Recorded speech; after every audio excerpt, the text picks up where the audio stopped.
Hey guys, what's going on? Aaron here. Welcome to the video. So I want to give you an update, just what's going on in my thoughts regarding everything. So as of my last video, really not much has changed regarding the prices, right?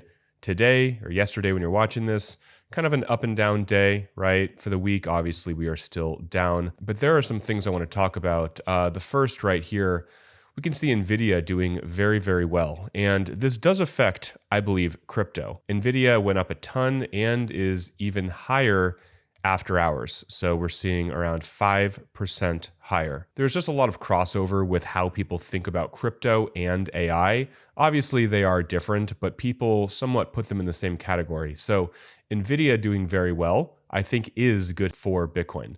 Now, there are some theories out there. Some think that Bitcoin is going to catch up and eventually, get back to 100, 110, 120 very soon. Others think that Bitcoin is the first to show that there is a real problem and that the stock market is going to be next. There's always a story and a narrative to share why things are going to get better and also why things may get worse. So yesterday, Stephen Miron of the Fed, he says some things that I think are going to be good for Bitcoin, for crypto. And he wrote this long piece right here, and I summarized it. I want to go through it pretty quickly. These are some good things that he said. So he reemphasized that they are going to be stopping quantitative tightening, which will stop the tightening of liquidity. This is all very, very good for risk assets. The Fed may need to expand liquidity around Treasury settlement dates. This just means that this will be short bursts of liquidity, historically good for crypto. The Fed is basically stuck with a large balance sheet because of banking rules. Big balance sheet equals more liquidity, good for Bitcoin and crypto. Now, there's still a lot of things up in the air that investors are concerned about, or at least not loving, right? There are some delays getting some numbers out, like the jobs report, and investors, or I should say, taking a look at the prediction markets, they are pricing in a lower chance of a rate cut. 66% chance the Fed does not cut. So it's getting higher and higher that they believe the Fed is not going to cut. And Kalshi, Polymarket, they've been very, very accurate so far. So that is a lot of what's going on too. We are just unsure, and the market hates when things are unsure. But I want to go over this video, 40 seconds. This is talking about the Clarity Act that should be coming most likely early next year. Let's take a look. There is some new hope that a major crypto bill could see its first votes in the Senate next month after bipartisan talks around the measure have restarted. Coinbase CEO Brian Armstrong was up on the Hill yesterday meeting with senators about the legislation. It's a top priority for the crypto industry, would define when crypto would be a commodity versus a security. And Armstrong told me that while some issues do remain, he is seeing progress. Market structure legislation for crypto has made really good progress. I think we're 90% of the way there. The Senate Banking Committee is also working on their next draft, which we're told is going to get to a markup in December. So seems like good progress from the meetings that I've had today. So this is all happening in the background. In the background when the prices are not performing great. So when it comes to should I stay in the crypto ecosystem or should I completely sell into cash and do something else with my money, I think for myself, I want to make sure that the entire ecosystem is growing. I understand that when the prices are down, right? I get that when sentiment is down, when prices are down, people think that, oh, this entire space is dying and it's never going to come back. That is often how people feel. But for myself, it's like, do I think that Bitcoin crypto is going to come back, right? And the answer is a huge yes. It's an undeniable yes. And things like this, like we're seeing from Brian Armstrong of Coinbase, it just shows to me that, regardless of the price, this is still an industry I want to invest in, and I believe it's going to come back. This is a longer video.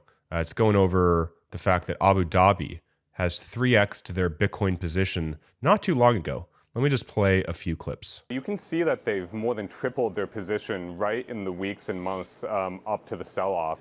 So, it hit a record high in October, and we can see that they've tripled their position during the third quarter.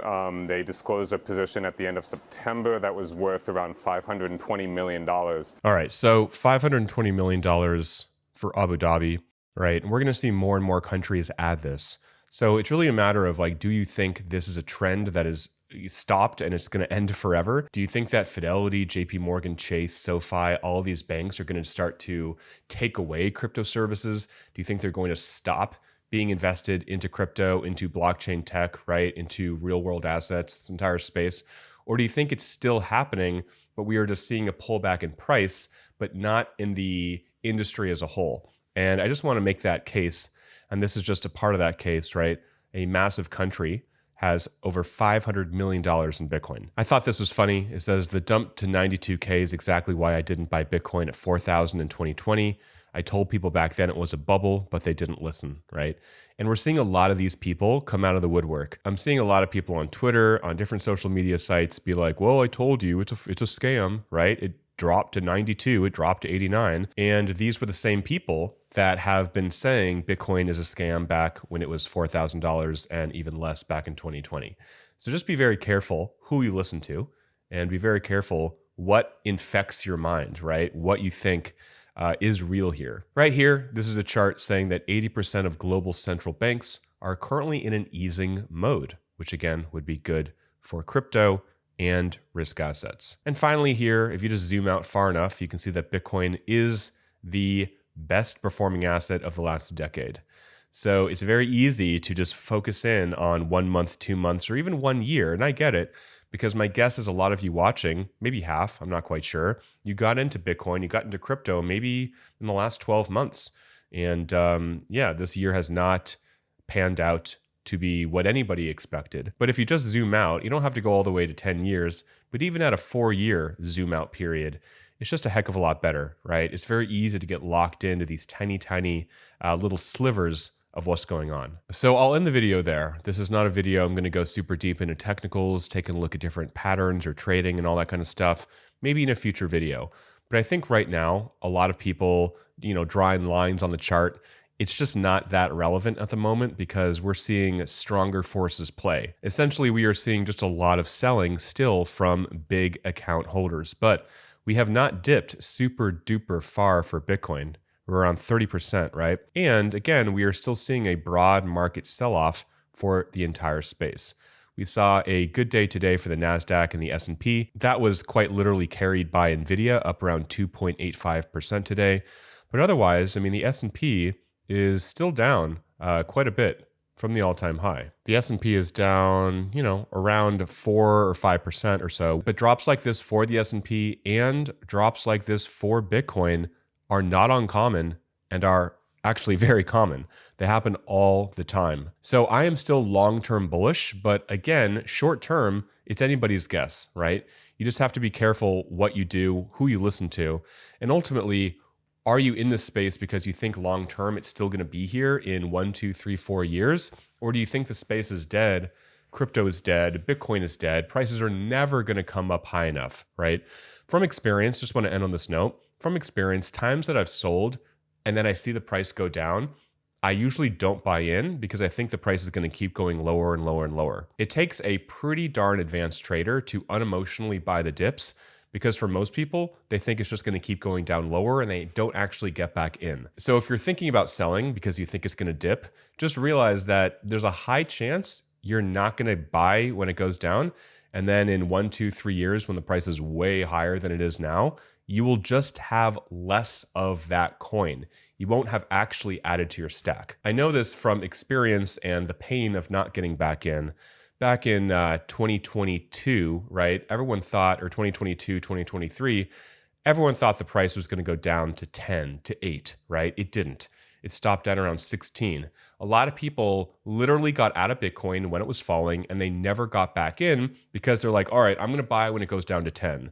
Guess what? If it went down to 10, the same people wouldn't have bought. They would think, oh my gosh, it's going to go down to 5, right? So it's really, really hard to do this long term.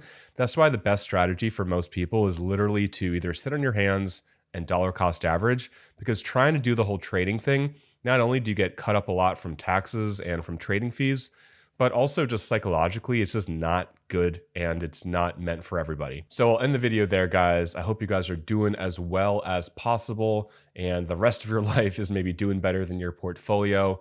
Till next time, talk with you soon and bye for now.